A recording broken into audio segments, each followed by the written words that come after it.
ప్రియులారా, పరిశుద్ధ గ్రంథములో ఒక మంచి మాట జ్ఞాపకం చేయబడింది. సామెతల గ్రంథము 22వ అధ్యాయము 29వ వచనం. అక్కడ రాయబడి ఉంది, తన పనిలో నిపుణత గలవానిని చూచితివా, అల్పులైన వారి ఎదుట కాదు, వాడు రాజుల ఎదుటనే నిలుచును. నిపుణత కలిగిన వాడట రాజుల ఎదుట నిలవబడతాడట. అందుకే దీనికి ఉదాహరణగా దావీదును మనము చూడవచ్చు. బాలుడిగా ఉండినప్పుడు దావీదులో ఉన్నటువంటి నైపుణ్యత ఏమిటి అనంటే, తన చేతిలో ఒక ఒడిశల ఉంటుంది. దానిని చాలా నైపుణ్యము కలిగి చాలా చక్కగా ఎదుట ఉన్నటువంటి టార్గెట్ను ఈజీగా ఛేదించగలిగినటువంటి నైపుణ్యత దావీదుది.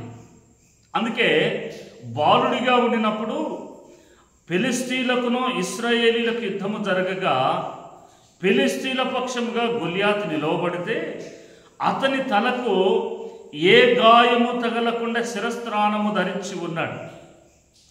ఏది కొట్టినా దేనితో తాకిచ్చినా కూడా గొల్యాతునకు తాకదు.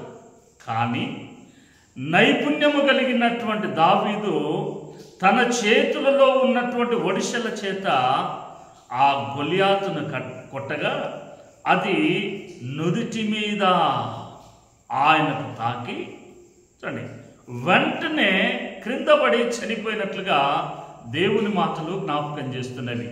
అంటే అంతటి నిపుణత, అంతటి నైపుణ్యము కలిగినటువంటి వాడు దావీదు. అందుకే ప్రజలందరూ కూడా దావీదుని ఎలాగున మెచ్చుకున్నారు అనంటే, దావీదునకు 10,000 సౌలునకు 1,000 కొలది అని పొగుడుతూ వచ్చారు. కనుక నీలో ఉన్నటువంటి నైపుణ్యాన్ని దేవుని కొరకు నీవు వాడగలిగితే నీవు కూడా అలాగుననే గౌరవించబడతావు. దేవుడు అలాగున నడిపించును గాక.